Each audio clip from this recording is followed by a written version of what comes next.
Welcome to Empowered to Grow, the podcast. I am your host, Hanan Basha, the business doctor. Following our conversations with empowered women who woke up one day and consciously claimed, I am more than enough, I am worthy, I am empowered to grow. And along their empowering journey towards realizing their own potential and their quest for growth, they became a beacon of hope and guidance for others.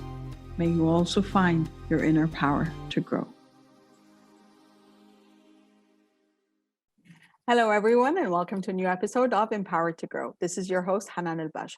Today, I have a very accommodating and beautiful woman, Trista Guertin. Accommodating because I say I had to reschedule this like 3 times. As you can see, I'm in my home in Egypt now, so my setup is not my typical setup, but I'm happy that I'm still chatting with Trista. And Trista is a life coach and a mentor who initially was supporting expat women, as in women who relocated from their home country, but now is also expanding to support women who love to travel and women who want to do it all independently. Trista, welcome to the show. Thank you. Thank you for having me. Thank you for accepting my invitation and being accommodating enough to reschedule 3 times. So thank you for that. My pleasure. Trista, when I was talking about my podcast, and the podcast is Empowered to Grow, and you got excited and we got in touch and we were chatting a bit. What does Empowered to Grow mean to you? How does it resonate with you, that phrase? Right. Well, I think for me, it's over the last few years recognizing my responsibility in driving my own growth and really owning that. Yeah. I think probably previously, I knew I was of course you grow, right? And you sort of learn things and you develop and you're changing.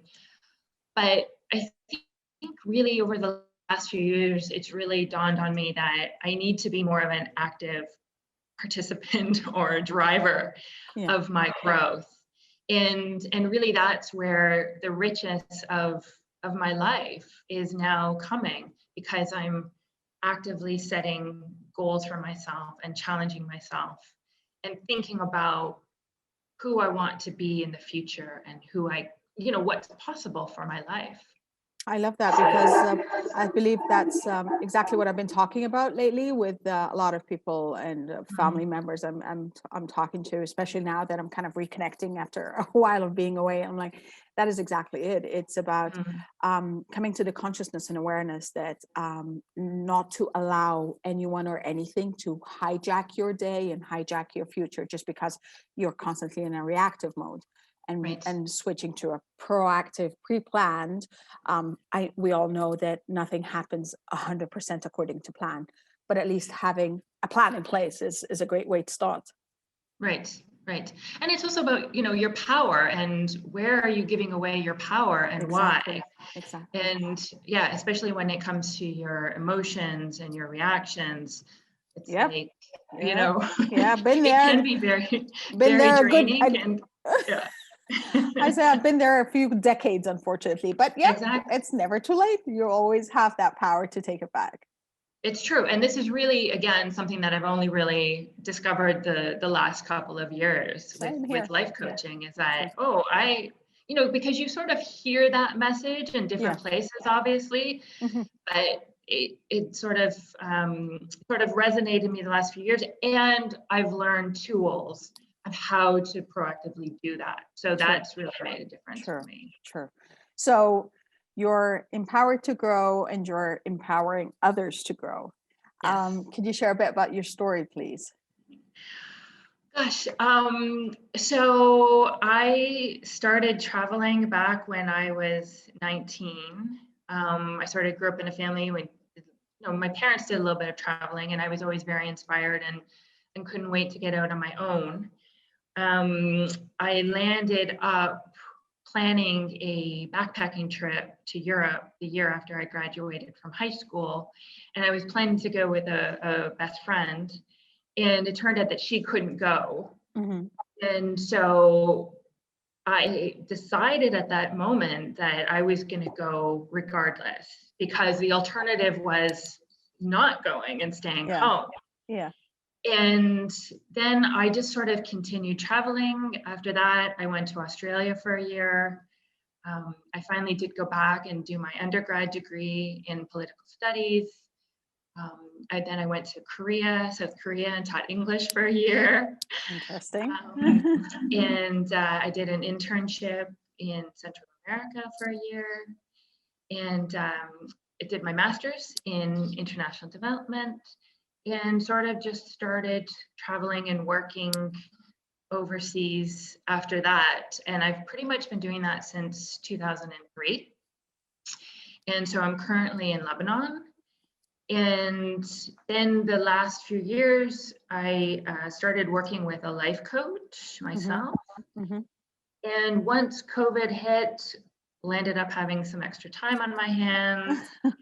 Love the life coaching so much, and did my certification through the life coach school in the States, and now have started my own part-time business on the side, working with, as you said, expat women who are already living and working overseas, or who are thinking about doing something like that, and then also women who want to travel by themselves and maybe don't know how to do that, or are apprehensive. I love that. Yeah, it's been sort of, the life coaching and the travel and the lifestyle, it was just like the perfect marriage for me. It just combined all of the things that I'm passionate about, and want to inspire, as you said, other women to do the same, because it's such an exciting and exhilarating opportunity. Sure. So I do want to share that with others. And I love that, because I believe that's where you had the alignment between your passion and your purpose, and you start saying, okay, let me utilize it to support others. And that is the bottom line of every empowering message. It's realizing that what you experienced is beneficial and useful for others. We don't have 100% identical stories, but we do share a lot of similarities and commonalities, and that's where we could support others. So yeah, I love that. So, okay, well, this is going to be an interesting answer, because you started at 19, and my question is usually, if you were to go back, what advice would you impart on your 19-year-old self? So, okay. Yes. Your turn. Gosh, I mean, there are a few things. I think one of the most important things that I would tell myself is that my relationship with myself is the most important relationship I can have. Sure. And to really invest in that relationship, and to make it a priority. The other thing I would say is to stop worrying so much. You know, and it's not a good use of time or energy. No. And usually things work out, and you get on with things. And sure. And then I think the other thing I would say is just to set big goals for myself. And we like to talk about massive action. Yes. And to really keep challenging and growing, and just enjoy the process. Yeah, I love that. And unfortunately, I believe that a lot of that has to do with our conditioning growing up. The worry part, the relationship with ourselves, and even like setting goals. The goals are usually aligned with what our caregivers anticipated for us, or the expectations of what they had hoped to do, and then they kind of offload that onto you, and now it's your responsibility to carry the torch for them and stuff.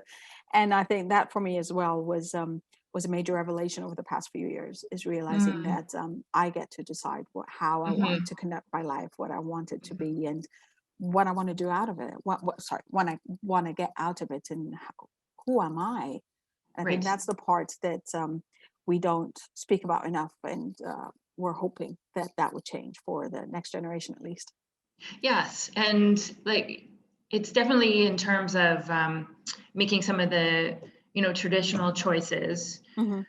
and sort of feeling like if you don't do that, then maybe you don't fit in. Yeah. Yeah. And, because I was always quite courageous and sort of independent enough to, like I said, like leave, go traveling at 19 and then live and work abroad.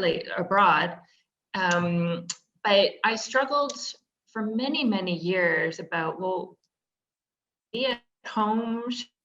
Should I be buying the house? Should I be, Yeah. getting married, having children, Putting and roots. and how to make it all work? Yeah, yeah. And I see a lot of other expat women sort of struggling in the same way. Like, you're not doing things the same way necessarily. I mean, of course, you can still have a house and you still can get married and have children abroad, but sometimes it's a little bit more challenging, I would say, and it takes a little bit more effort to put those pieces, and maybe you don't want that at all. So it was a struggle for me for a while, but I came to embrace it. That's great, actually, because as you said, you brought your awareness and consciousness to it and realized that it's not only something that you are able to do, but something that you can support others to go through it and grow through it. And indeed. Yeah. So, okay, the other end of the spectrum then. What would you like your 90-year-old self to thank you for today? I guess, yeah, I mean, I would thank her for just being brave and having courage and taking the chances, and going for it. Trusting in myself and believing that I could make it work. Love that. So you're on a stage and you're talking to tens of thousands of women, and the topic is being centered around being empowered to grow. What would be that last message you leave them with? I think I would want them to know that really invest in yourself. Invest the time, invest the money, invest the energy, because it's totally worth it in the end. And it's probably one of the best investments that you can make. And to believe that anything is possible for your life, and it's up to you to find out what it is and what is possible, and make those decisions accordingly. That's true. That's very true. And I think, again, part of our conditioning is not prioritizing, it's not setting ourselves at the top of our priority list as women. We tend to kind of bump ourselves down because everyone else gets precedence over what we want. Right. Yes. It's very true. Yeah. Well, Trista, thank you so much. This has been nice and kind of engaging, to say the least. How can our virtual listeners and viewers find you? You can find me at my website. It's tristaguertin.com. And I also have a Facebook group, the Expat Posse. Oh, nice. For expat women who are interested in engaging and connecting with other women living and working abroad.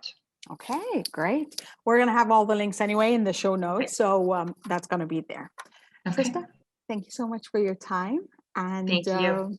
I'll talk to you again in our next episode of Uncharted Discussions. Great. Thank you. Well, ladies and viewers, I think, again, excuse me, the bottom line is believing in ourselves, investing in ourselves, and literally just going for it when and if needed, because there's so much more potential that we can tap into. And tap into,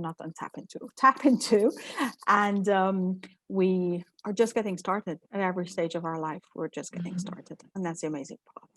Thank you for joining us, and I wish you love, abundance, and perspective. See you next time. Bye. Thank you for listening to the Empowered to Grow podcast. For further engagement with a tribe of empowered women, join my Facebook group, Empowered to Grow, or visit my website, www.hananelbasha.com. I'll catch you on the next episode. And until then, know that empowered you empowers others. Love, abundance, and prosperity to you all.